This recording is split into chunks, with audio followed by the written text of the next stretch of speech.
Good evening. I'd like to call to order the Centerville City Schools Board of Education regular meeting for Monday, June 24th, 2024. Ms. Sauber, call the roll, please. Mr. Dahl. Here. Dr. Brewer. Here. Megan Sparks. Here. Mrs. Sternbach. Here. Please stand for the pledge. Allegiance to the flag of the United States of America and to the republic for which it stands, one nation, under God, indivisible, with liberty and justice for all. There are motions to approve the agenda as presented. So moved. Second. Call the roll, please. Mr. Dahl. Yes. Dr. Brewer. Yes. Megan Sparks. Yes. Mrs. Sternbach. Yes. Next up is public participation. The Board of Education recognizes the value to school governments of public comment on educational issues and the importance of allowing members of the public to express themselves on school matters of community interest. The presiding officer of each board meeting at which public participation is permitted shall administer the following rules of the board as printed in the agenda. Looks like we have 3 speakers this evening. Paul, you are up first.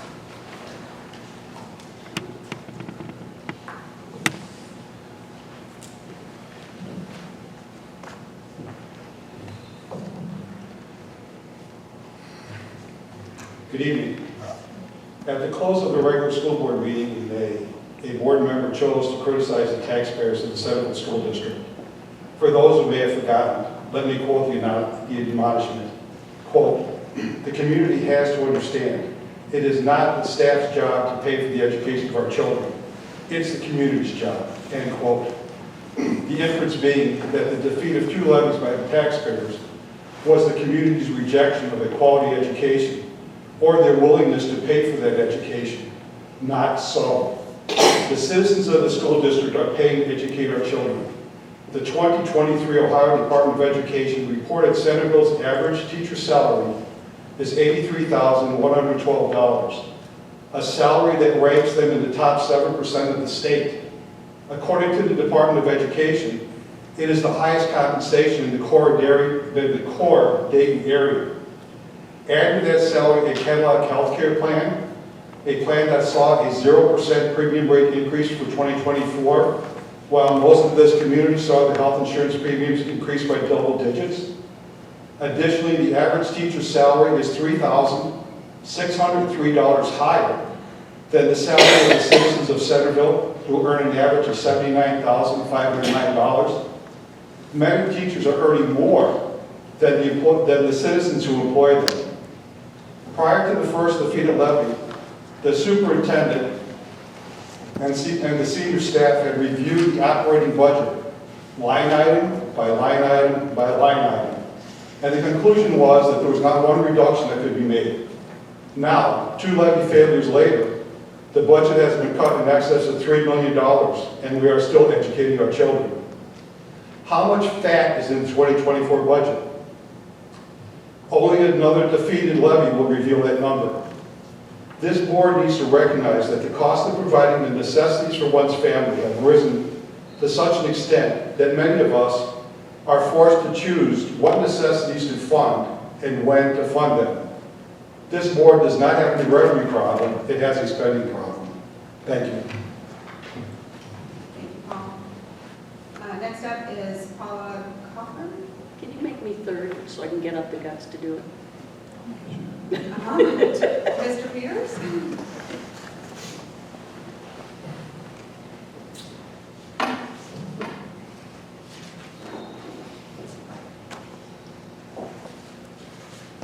Good evening. My name is Mark Peters. I'm a Centerville resident. Despite now being an empty nester, I remain a staunch proponent of the Centerville City Schools and the value they bring to this community. I come before you tonight urging you to go back on the ballot in November if you decide with a property tax levy. If you decide to wait and go on the ballot in next year, you're really guaranteeing that you will shorten the levy cycle by 2 to 3 years. You will not have the opportunity to build up any significant reserve, and additional monies will barely cover the assumed cost of inflation.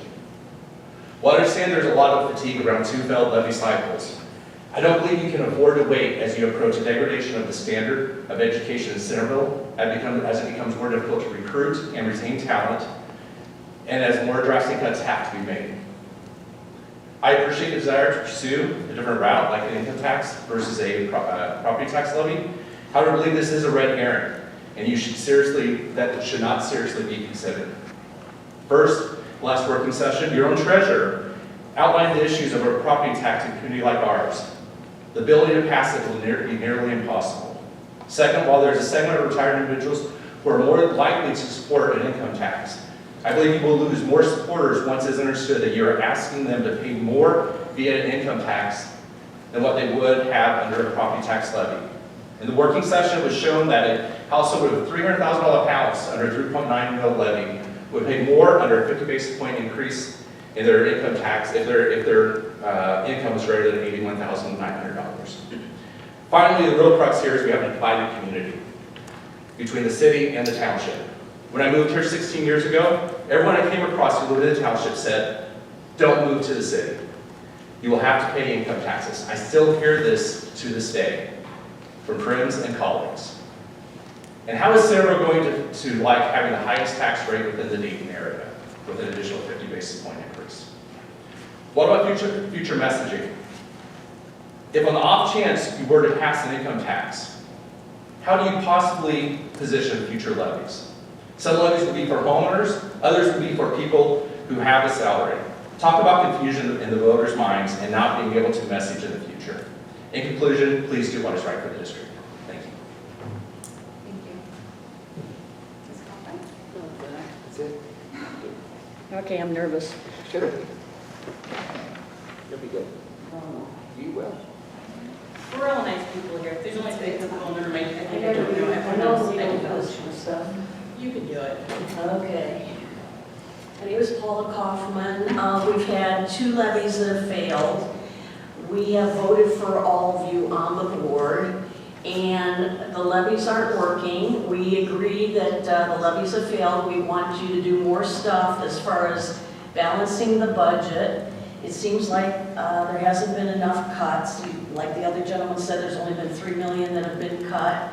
The people that are getting the insurance is everybody that's an employee in the school district. We are paying 85% approximately of the insurance bill. And I heard that next year, the HSA is going up from $1,500 to $3,000 a person or a family. I'm not sure how that works. And we're paying 85% of it. People are struggling. Seniors are struggling, young people are struggling, and we can't do it anymore. And we need some other way to do something. The levies aren't working every few years, and this income tax, people are still going to be hurting if there's an income tax. So I think that there should be more cuts, and people should pay more employee-wise for their insurance, because 85-15, the employees aren't paying that much, and the insurance has been the greatest insurance. In the last 30 years, it hasn't changed at all. Thank you. Thank you.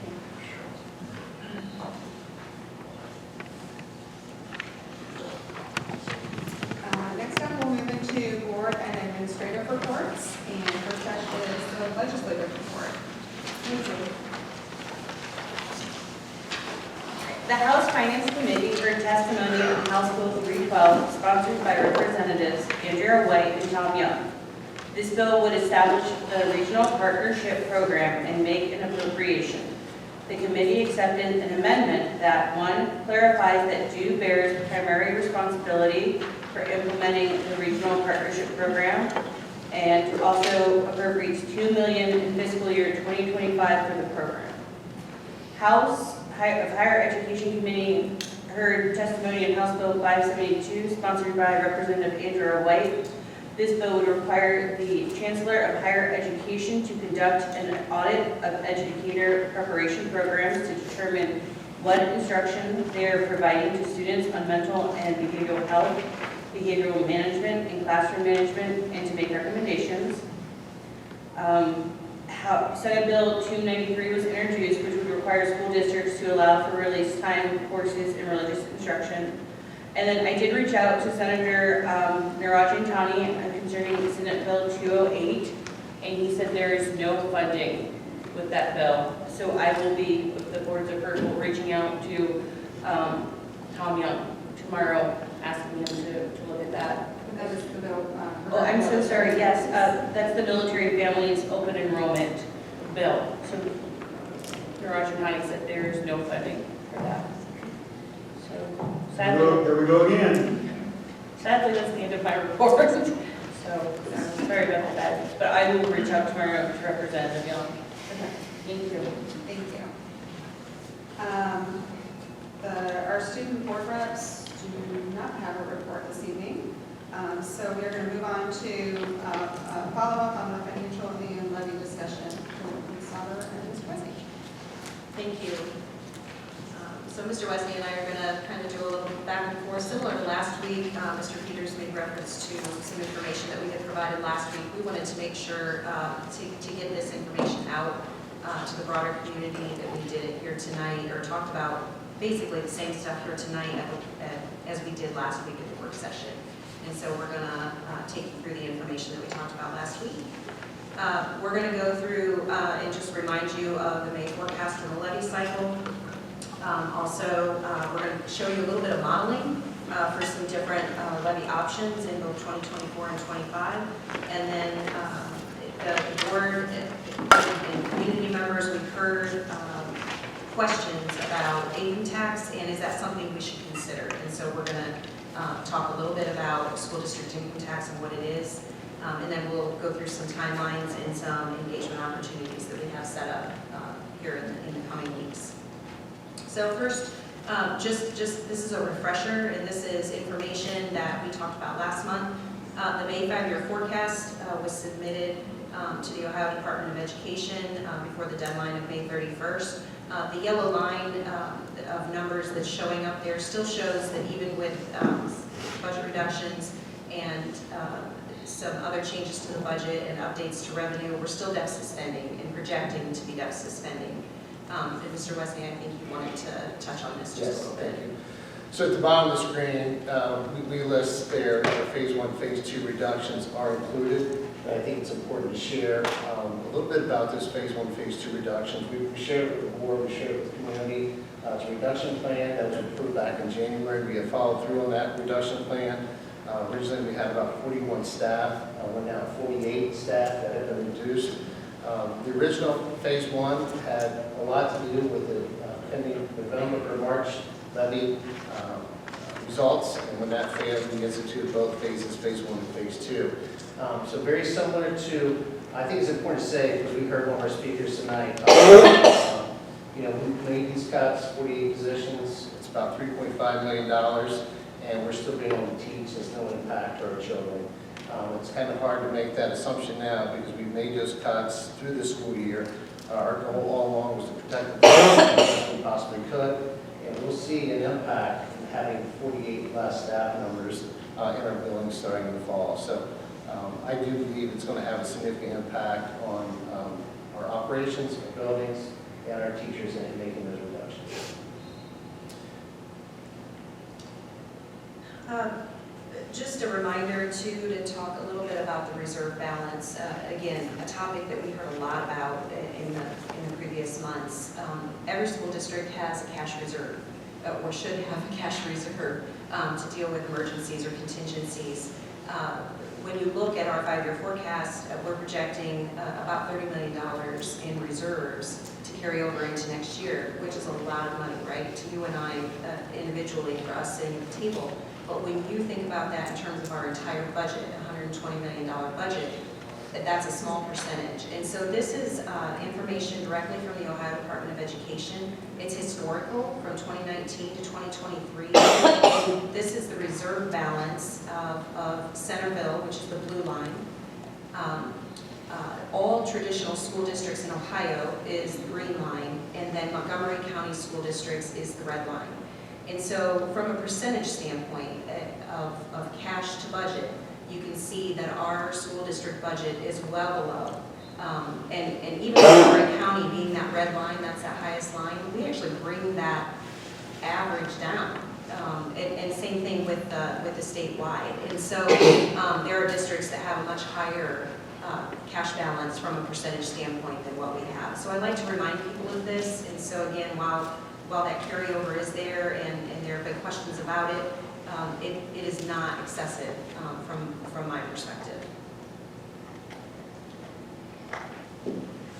And so, you know, we talk often about levy cycles and why do we have to go back to voters.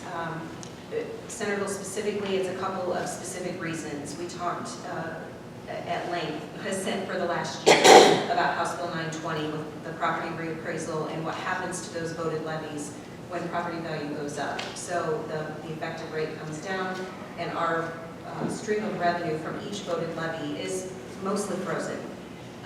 And then we also have flat state funding. We are on a guarantee. I think, Mrs. Durbaugh, you're going to talk a little bit about this at the end of the meeting, but we are in good company, I guess, with several school districts that are dealing with similar issues of having very flat state funding. We can't count on any kind of increase from the state. We're seeing inflation in every area of our budget, just like all businesses and everywhere. Fuel's going up, utilities are going up, cost of supplies go up. And so that is another reason why we have to regularly go back to voters. And then we also have many state mandates. Mrs. Sparks just talked about one, where it's either underfunded or unfunded completely. And so we have to deal with those mandates all the time. Every time there's a new law passed, many times there are requirements placed on the school district that we have to comply with and no funding to go along with that. And then listed here too, we have recent levy history, and this is just a reminder of where we've been over the last about 5 years. The last new money that the district passed was in November of 2019. We did pass in May of 2022, but that was a renewal to continue our emergency levy that was originally passed in 2013. And then I like the picture better. So everything I just said is kind of depicted here in this graph, and you can see the green arrows where we have passed new money issues and we build that cash balance, that percentage goes up, and then we start to deficit spend, and that is what we consider to be the typical levy cycle. And so clear to the right of the screen, you can see 2019 was the last time we passed, and you can see that while we did increase that cash reserve a little bit, it didn't spike up as high as what it has in other years. And so, you know, we're 5 years from the last new money ask or money passage, and so you can see that percentage is going to continue to decrease as we deficit spend more. So a little bit of modeling. Wanted to show you, and I want to focus in on the yellow line. There's a lot of numbers and they're a little bit small here, but just to focus in on some modeling that we've done. In March, we asked the voters to approve a 3.9 mil property tax. This is the same projection. And so if we were to go on in November for a 3.9 mil levy, that would get us out of deficit spending for probably 3 years. Maybe even a fourth, and that is what we look for, is to try to get out of deficit spending for at least a few years to keep us off the ballot for several years. Another option would be to wait until 2025. So if we considered May of 25 and considered that same 3.9 mils, you can see we get out of deficit spending, but barely, for a year or two. And so from a financial perspective, there's just not quite as much comfort there with that level, and so if the board wants to consider waiting until 2025, I would recommend that we would ask for, instead of 3.9 on this slide, a 4.9 mil then at that point. And so in the reason, the difference is that passing in 2024 allows us to start collecting in January of 25. If we don't go on the ballot until 25, we cannot collect until 2026. And so the difference is that we're delaying that collection of the property tax. So property tax is what we've modeled, but we do know that there's been questions about income tax, and so I want to talk a little bit about what it is, and we'll show you a few numbers that go along with that. So an income tax, a school district income tax is different than the city's municipal tax. A municipal tax, if you live or work in Centerville, you're paying that tax. And so it does, if you might live in Kettering, but if you work in Centerville, you're paying that municipal tax. That is not the case for school district income tax. That is paid by the residents of the school district. So it doesn't matter where you work, it matters where you live. And so if you live in Centerville or Washington Township, if you live in the school district, you would pay a school district income tax. It's deducted by your employer and it's sent on your behalf to the Ohio Department of Taxation, and that all gets trued up every year when you file your state tax return. So just to kind of explain the mechanics of it, that's basically how it happens. It's like an additional tax return with your state income tax return. There is no tax here to the businesses, and that's very different from a property tax. With a property tax, the businesses are paying their share on their property value. With the school district income tax, the businesses would have no share in that piece. There are two different kinds of income tax. There's a traditional income tax and there's an earned income tax. Traditional income tax would be a tax on every resident, whether you are earning money in a job or getting a W-2. It also taxes pensions and retirement income. Versus an earned income tax, that narrows the pool even more. So not only do you have no businesses paying, you also don't have any income tax on pensions or retirement income. And so you have to adjust as a district, we would have to adjust the percentage depending on whether we would consider a traditional income tax or an earned income tax. And those are in 1/4% increments. That's the only option. There is no in between. We can't choose the percentage other than in 1/4% increments. I'm going to let Mr. Wesney touch on some of our comparisons. Before you do that, can I ask you a question about the income tax? If it's an earned income tax, people who have investments and get dividends or realized gains, that's not earned either, as I understand it. I don't believe it would be. I don't believe it would be. We didn't talk about that last week, so I can check on that, but I don't believe that. That's my understanding. That's my understanding too, because Yeah, that's 1099 income, and I think it's just W-2 or, you basically have to have a W-2 Right. For an earned income tax. So yes, I believe that that's accurate. So to pick up where Lauren left off, our goal is to try to provide the board, the community, as much information about the various ways to go back to fund our schools. And looking at income tax, we want to look at as much data as we possibly could in regards to state and local information on income tax. The state has a comparison group of all of our districts. There's about 20 school districts in our comparison group that the state compares us with our test scores, our enrollment. The wealth of the district is all applied into that comparison group. Out of that comparison group, there's one other district that has an income tax as part of their funding system. That income tax, I believe, was Perrysburg. It was approved back in the early 90s, but it was still a lot of farm community at the time. We do have a couple school districts in Montgomery County that have an income tax. Again, much smaller districts like Valley View and New Lebanon. There's some history of some recent districts who've tried to pass an earned income tax. Vandalia City Schools is a great example that took place, I believe it was in the spring of '23, where that income tax failed. And that's our understanding that the only levy that failed at Oakwood was the income tax. And so there's two prior attempts within our community. Tonight, we heard a little bit about the divided community, the fact that the township and the city there is earned income tax or a tax for the citizens of the city. That took place, that vote when the merger took place back in 2008. It was a resounding no from the township with a number of people that voted that turned down the merger, which also impacted the income tax for that merger back in 2008.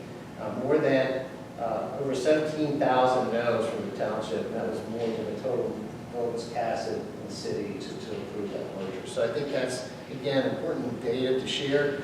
I would welcome anyone to provide information or data for us that we could look at and share. Just tonight, we were on a Zoom call with some other districts similar to Centerville. It was on a guarantee. There are 2 districts on the call that have an income tax that actually lost money this year due to that income tax. And so again, just trying to share some of those facts about income tax and how to make that decision moving forward. To show a few examples from a number perspective, I tried to put together a chart here, and if you just focus on that top line, if you have a property that's valued at $250,000 and we placed, and if the same 3.9 mil property tax levy passed that we had asked the voters back in March, that would cost that homeowner $341. I wanted to try to show an equivalent here. So the corresponding income for a 0.5% earned income tax, that would be what we would have to ask the community to support if we were going the income tax route, to be a comparable amount of annual funding as what 3.9 mil levy would be.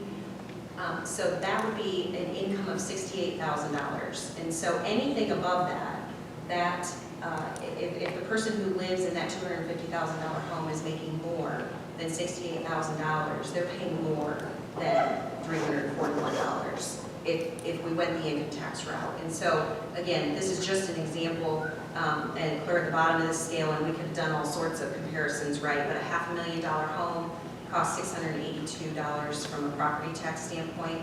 That similar income with a 0.5% would be $136,000 a year.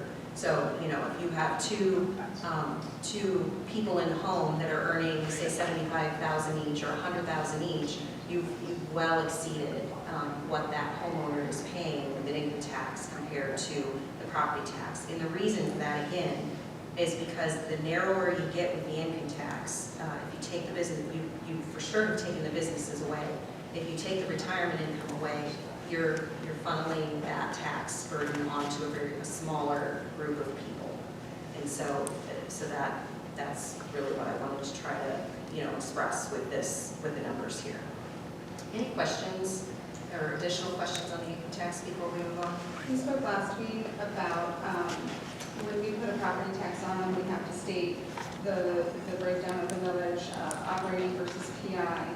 And with an income tax, we also have to state that we can determine the percentage breakdown. Is that correct? Yes, that is an option with the income tax as well. So it could be like a 90-10 or a 95-5, whatever we determine, but that has to be decided when we decide to put it on the ballot. Yes. And then it stays that way forever. Yes, that's correct.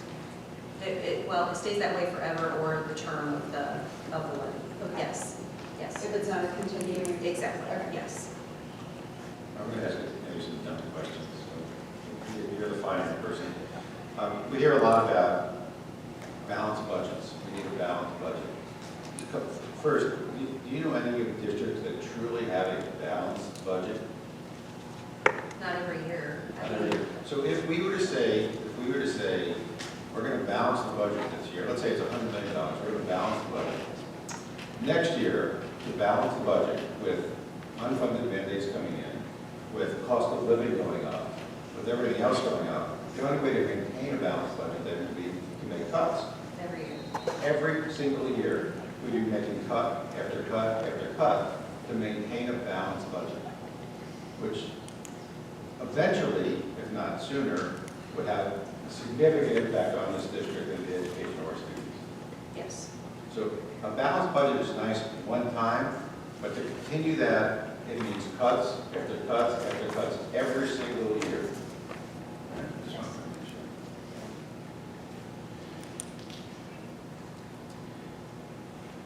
Timelines and engagement opportunities. So tonight, we've had a lot of conversation about property tax, income tax. There's another big question that I think as a board we have to look at and address and talk about. We've had these conversations in our work session, we've had these conversations with our central office team, and we hope to have a lot of these conversations with the community moving forward. We're really looking at the advantages of going back either in November or in May. You heard it earlier tonight, Mr. Sauber talked about if we don't go back in November, we won't collect until 2026, and that new collection is passed in May of 2025. But we kind of looked at certain areas to focus on. You know, voter turnout, well, obviously, we think will be very, very large, typically is for a presidential election in our community. I think that could be an advantage, also a disadvantage for us. So we kind of looked at that as both ways. The fact that there's a large turnout, maybe it's easier to run a campaign by the community, by the Citizens Committee, to be able to do that campaign and target the voter turnout versus trying to rely on a group in May and a smaller turnout that we might potentially happen in spring of 2025. We also looked at staffing and administrative support. You know, it's been a difficult few months for the district looking at some of our reduction planning and moving some of our staff. I think it would show support for our teachers and for our administrators to be able to go back in November. It looks, you know, gives them the impression and the hope that we get this passed and move, you know, past this so we can move forward. That's one of the things we've talked a lot about as a team, is our strategic plan. We talked about trying to move the district forward. We were spending a lot of time just in district finances and not looking at a lot of initiatives that we would like to take on across the district. So it does have an impact in our planning in the future. We also looked at timing of this a little bit too. Fall versus spring. Spring tends to be a very hectic time of the year. It's also part of the time of the year, Mr. Tarpey was here, our HR director will tell you, that's the peak of our hiring season. It'd be very difficult to make some of those decisions in May. Beyond May, not knowing yet the outcome of a levy that might be on the ballot in May. So we see the timing as fall versus spring is the opportunity in the fall. Fall we have a lot of activities, a lot of folks, a lot of our events, our outside events, to be able to share and communicate and hopefully educate the community to buy in the need we have as a district.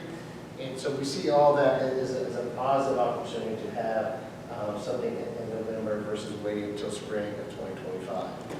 I mentioned personnel recruitment, that plays a big part in our decision making and how we move forward and trying to recruit teachers. We have lost some very brand new teachers to other districts because where we are with our Teachers Association approving 2 years at a step 0 on the base increase. A lot of districts around us have had increases in their contracts, up to 3.5% increases, and we're seeing it being a lot more competitive in our hiring process. And we see that as really being an important part of trying to go back in November to help support our staff.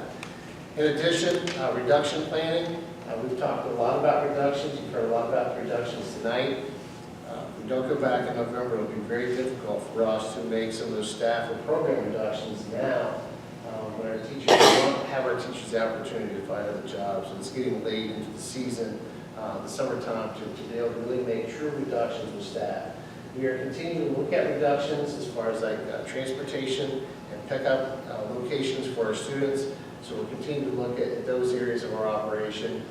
But we felt like it was important to kind of share the timeline of what we felt like might be the best time to go back either November or May. And I can say for the central office team, myself, we feel like November is probably the best time to go back because of those reasons that we just talked about. A little bit of a timeline for a November election. Your board approved 5-year forecast in May. Again, I like to just kind of look at the next 6 months. We have had levy discussions both last week and this week, just to try to bring you, the board, and the community up to speed with where we are, which is really no different than where we were in March, but we're just a little further down the timeline. Opportunities to approve resolutions in July so that we can pick the August filing date. July 15th, we have a board meeting that's probably a little early because we have some community engagement opportunities that Mr. Wesney is going to talk about here in a minute. But the July 22nd regular board meeting, if we do the first resolution on July 22nd, we would have to have a special board meeting sometime before August 7th. We would need about a week in between those board meetings. There's plenty of time to do that. We can always have a special meeting.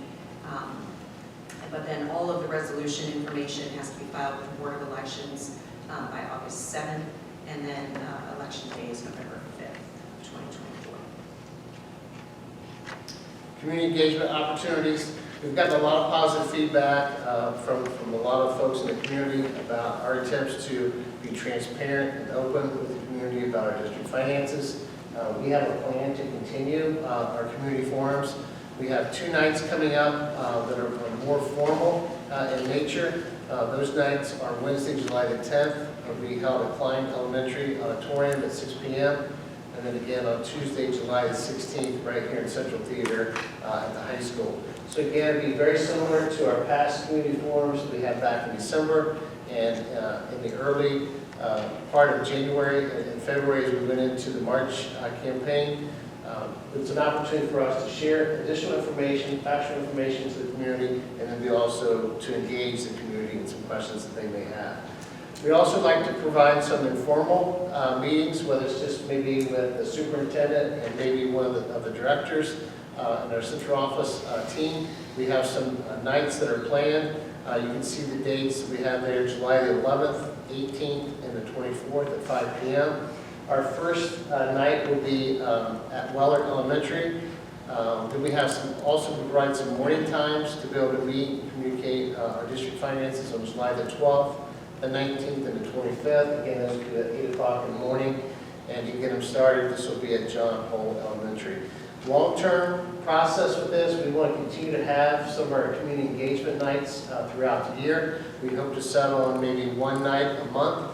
We'd also like to focus on maybe having some of these that are local businesses, whether it be at a coffee shop in the morning or maybe at a local restaurant in the evening, just as a way to be able to reach out and engage the community and really answer questions from people that may have questions about our district finances or the district in general. Chuck, how are we going to advertise all these so the community knows?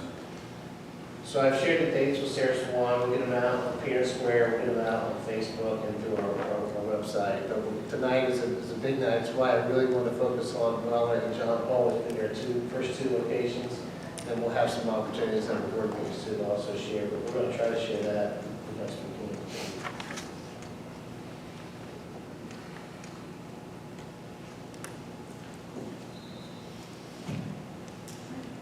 Any other questions? Thank you. Next up is technology and the laptop purchase update.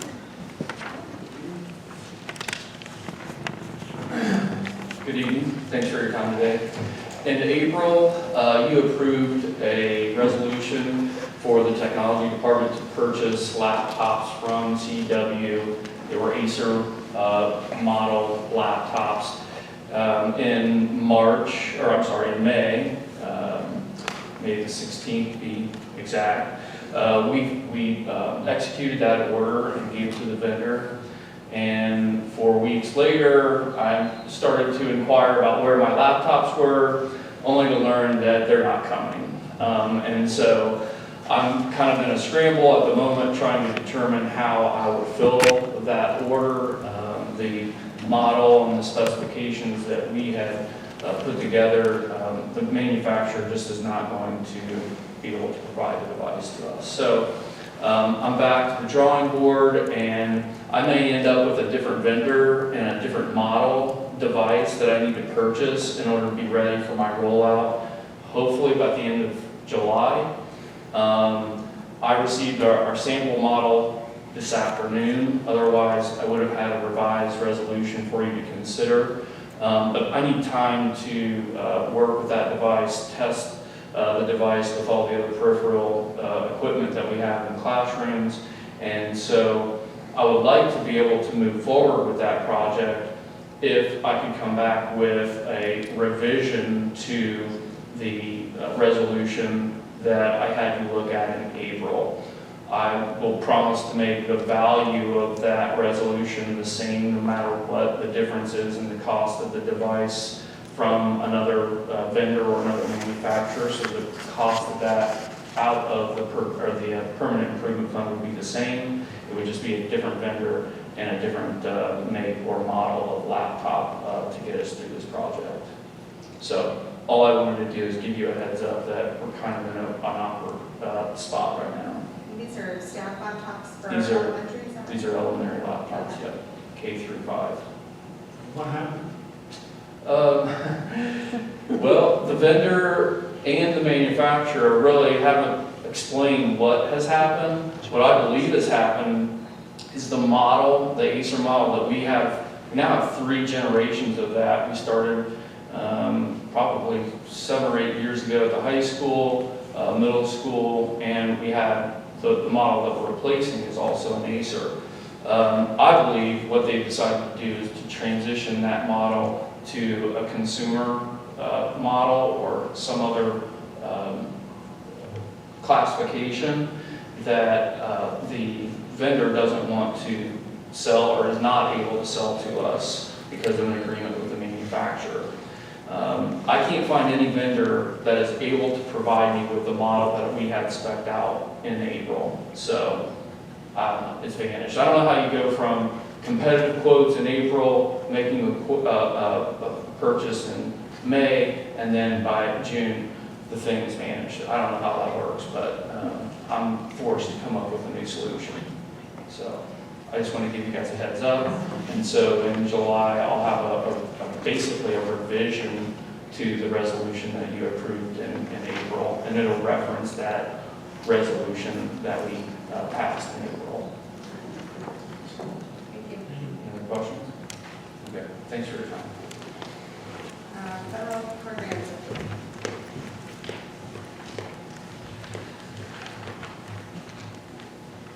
Good evening. This is one of our annual notices that we talk a little bit about the federal funds that we receive. The way federal funds work with school districts is they're actually a flow-through. They're federal, but they flow through the state, and so the state administers the federal funds. And I'm going to walk through some of the different ones that we receive. A couple things to know is that the federal funds are always intended to be supplemental in nature. They are not to fund something solely. They are to add and enhance what we are already doing. So these support programs that we already have, they are not to fund a program itself. And so there are strict rules that are called supplement, not supplant, that we have to follow for each of these grants. For the most part, these are very steady year to year, although we have seen an increase each year in the federal fund that supports special education, which makes a lot of sense because special education continues to be very expensive. And so the first one is called Title I. It's been around for a very long time. It is called Improving Basic Programs, and we use that to support literacy, really focusing on early intervention. We have 5 buildings in the district that qualify and are considered Title I buildings. That's Klein, Driscoll, Normandy, PVN, and PVS. They are considered Title I buildings because their free and reduced lunch rate is higher than the district's average. And so that's how that works in our district. And so the money there partially funds the literacy support teachers that we have in all those buildings. We also have literacy support teachers that are funded by the district in all buildings and in those buildings because, again, Title I has to be supplemental. Many of these funds include also flow-through money for the non-publics. Because of the separation of church and state, Ohio can't pay the parochial schools and some of the non-publics directly, so the money comes to us, and I work with those non-publics for them to spend that money. And so Title I is one of those. We work with Spring Valley on that one. Title IIA is another one. This is for supporting effective instruction.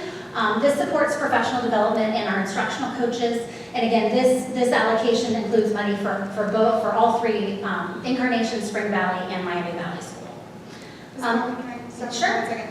So on these slides, the dollar amount at the top, for example, the $169,000 and $48.47, that's the total dollar amount, not the net dollar amount after the $30,000. Correct. Okay, so we're really getting $139,000 and change. For our Centerville, yes. Okay. And again, this is one, I point out this one, right after the pandemic, we used some of the Title IIA money to help support the IMSE OG we trained our teachers in for literacy. But when that became a state mandate, then we weren't able to use this for that fund. We couldn't use this funding to continue to provide that training. The district then had to provide the cost of that training. So in addition to being supplemental, we can't use these monies to cover a state mandated expectation. That's the other caveat. Another one is Title III. This has to do with our English language learners and immigrant. And this is a fund, if you look back over 10 years, that every year we continue to get more and more because we have a much more diverse population in our district. And again, it's a very small amount, just supplements a teacher or two in that. And there is some funding for my Spring Valley. They haven't actually taken federal funds in a number of years, and so they chose to do that again this year. And so we will be partnering with them more closely. Title IV is the last of the titles, and this one is about student support and academic enrichment. It has 3 funding areas. We have to provide a well-rounded education. We have to continue to improve the conditions for learning. That kind of speaks to students being ready to learn, so some of the SEL and emotional support that students might need, and also the use of technology to continue to increase academic achievement. And so this is another one that all of the non-public schools get a piece of that funding as well.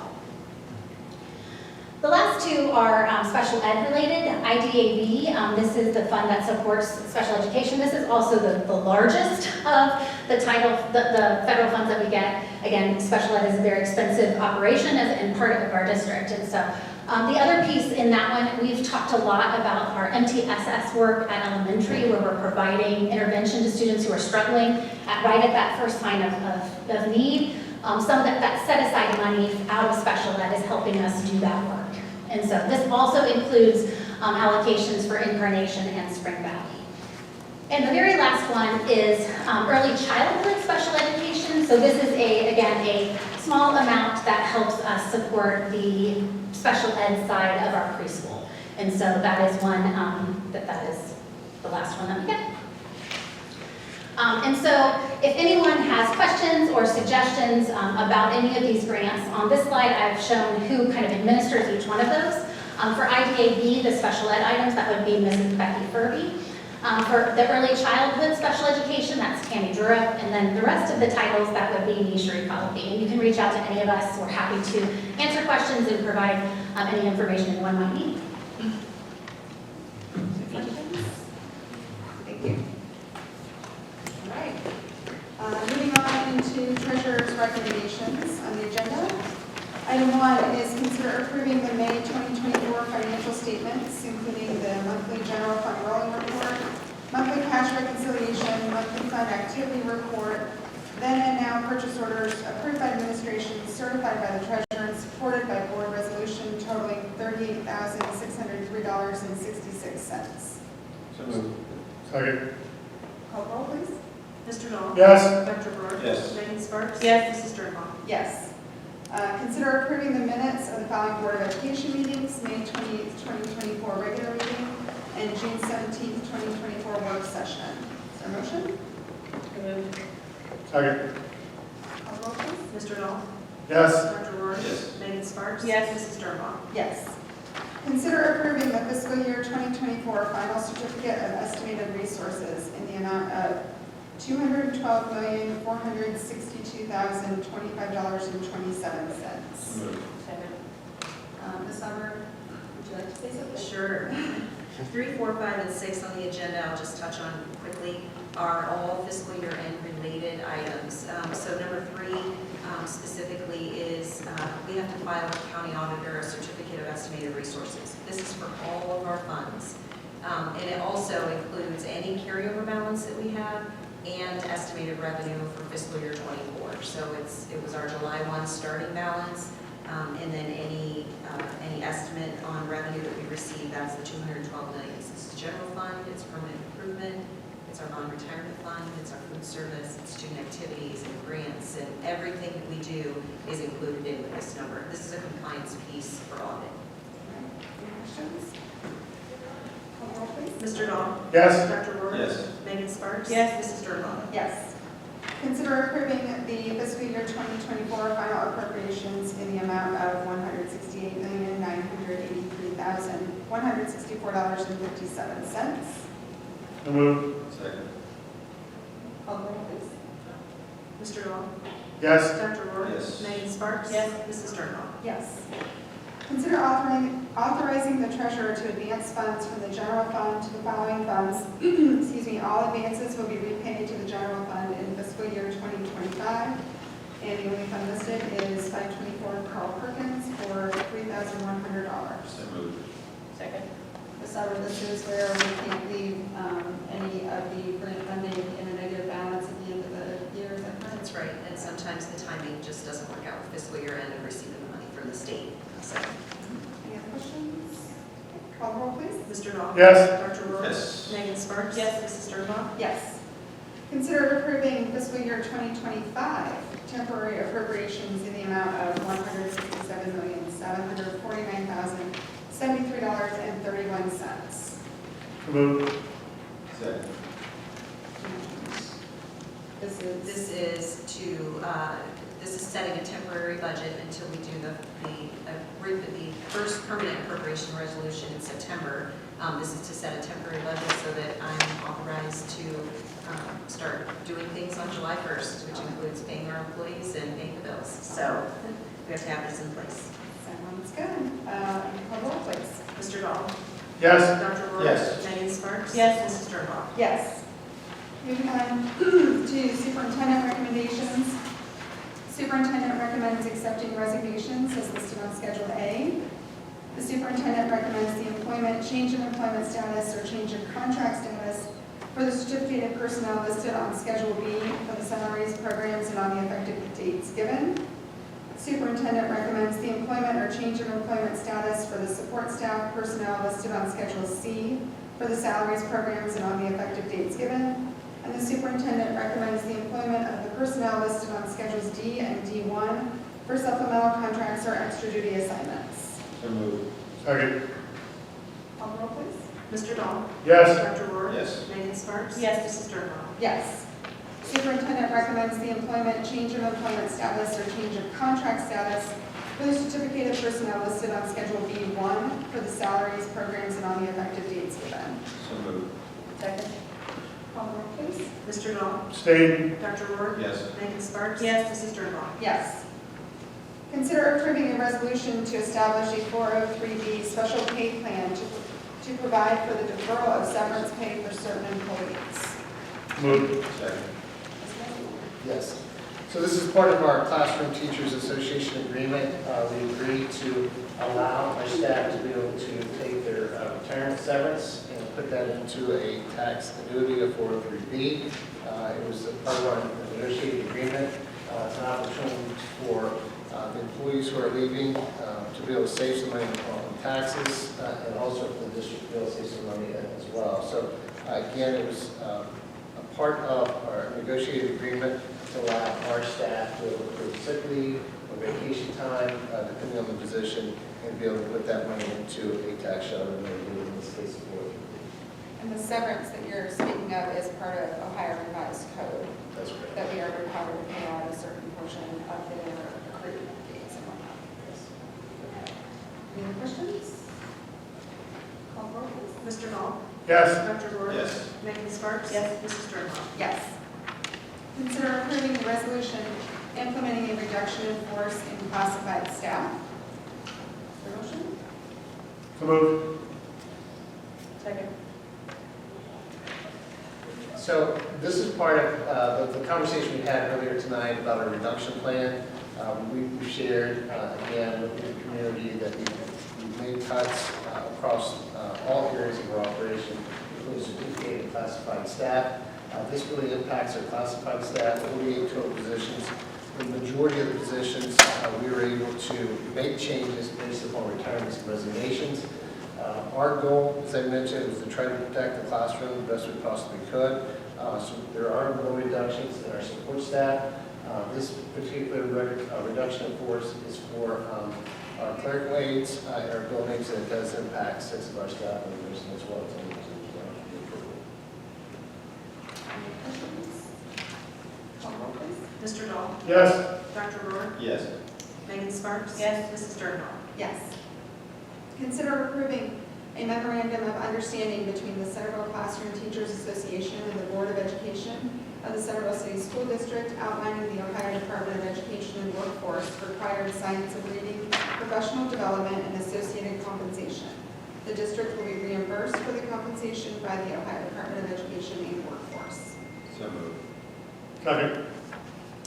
So this is the science of reading we talked about last week in our work session, another mandate handed down by the state. A lot of our teachers will have the opportunity to be reimbursed for training, but not everyone in the district will be reimbursed. And so, like a lot of our administrators are going to be required to take the science of reading course.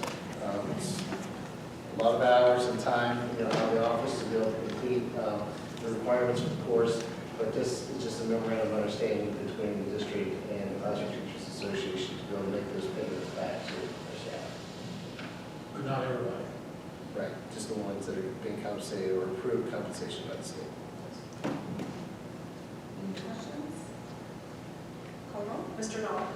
Yes. Dr. Rohr? Yes. Megan Sparks? Yes. Mrs. Sternbach? Yes. Consider approving the 2024-2025 school year classroom fees for grades pre-K through 12. Have a motion? So moved. Second. We discussed this last week at our work session. A lot of this is part of our overall reduction plan. Is there anything else? The only thing that I would add that we did add on some fees across the district, 10 to 20% depending on the program. But again, it's part of the reduction plan, it's increasing our fees. And I think as we discussed at our work session, there will be the ability for those individuals who can't afford the additional fees to get help from the schools. Correct? Yes, absolutely, yes. Any questions? Call roll, please. Mr. Dahl? Yes. Dr. Rohr? Yes. Megan Sparks? Yes. Mrs. Sternbach? Yes.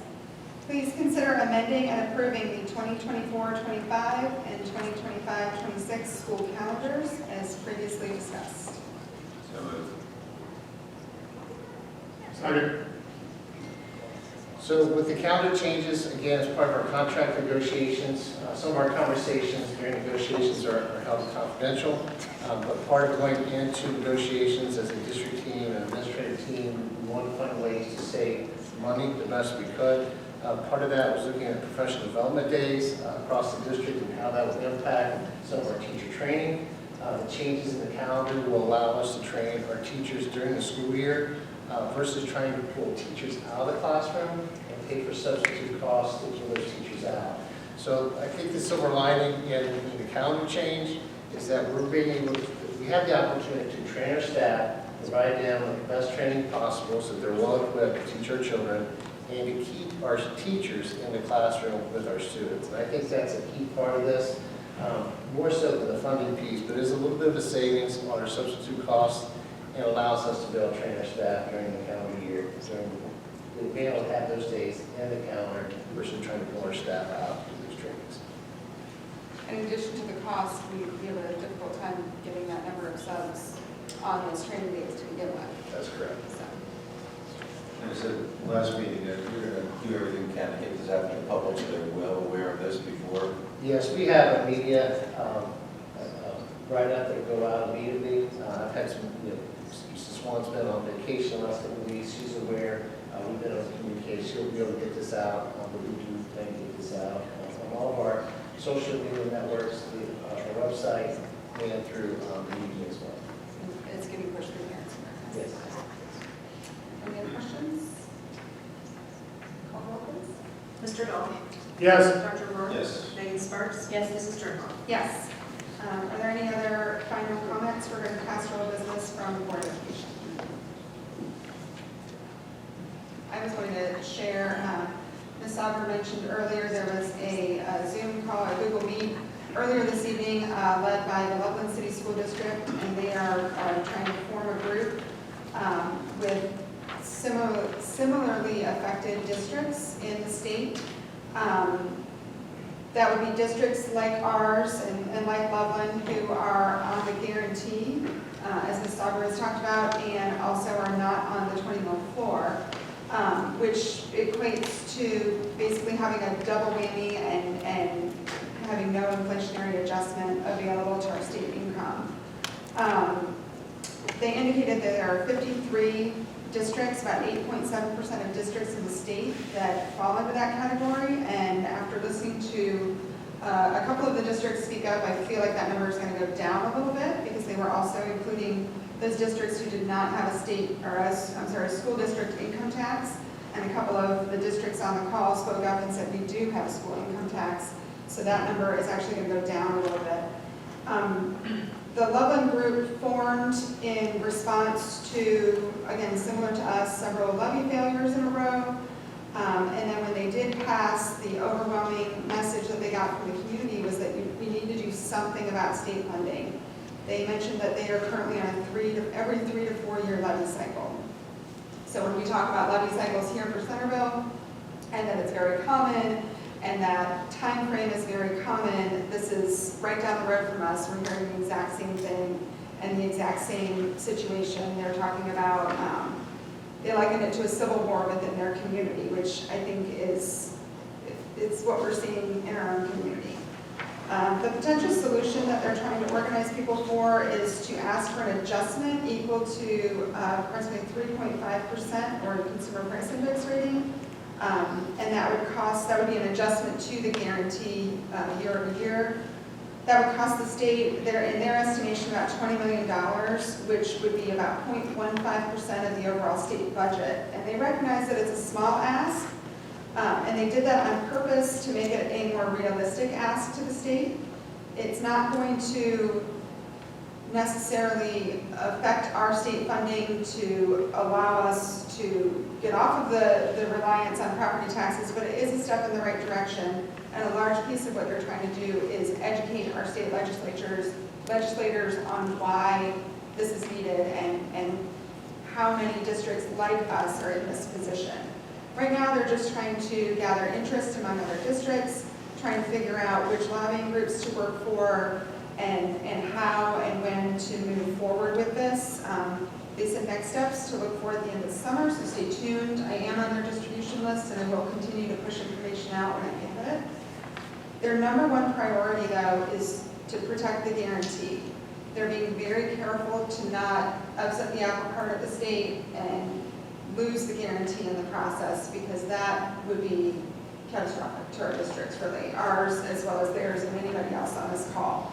So we're sort of trying to tiptoe into this and not upset the state legislatures, not bite the hand that feeds us, but at the same time try to open their eyes to we're in a pickle here and we need some help. So those were my takeaways. I know Mr. Wesney and Ms. Sauber were also on the call. If there's anything you guys would like to add.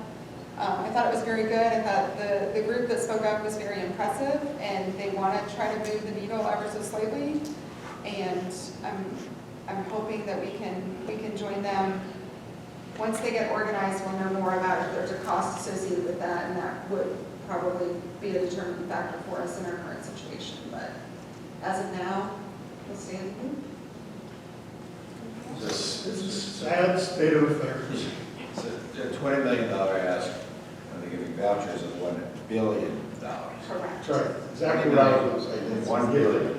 $1 billion for universal vouchers for kids to go to private schools, and we have to tiptoe so we can ask for $20 billion? It's a sad state of affair coming from our state representatives. They've done nothing to help this district or any other district like ours. Problems at the state level, and we need to address that firmly. John, do you have an idea? I mean, I know a lot of people continue to ask when we're going to make this decision on the levy. I mean, are we going to be waiting till our next meeting to do this, which is mid-July? Yes, part of our timeline that we talked about tonight, I think we have had the opportunity to provide community to give us some input and to be able to answer some questions about that moving forward. We talked about our community nights being the 10th and 16th, so I think it's important to be able to collect some of that information. But there's enough time to make that decision, as we mentioned tonight. And part of it's going to be the July meeting, so looking at the work session, the regular meeting, and then if necessary, we can have a special meeting to finalize that last resolution. Anything else? Motion for adjournment. So moved. Second. Call the roll, please. Mr. Dahl? Yes. Dr. Rohr? Yes. Megan Sparks? Yes. Mrs. Sternberg? Yes. Thank you all for coming.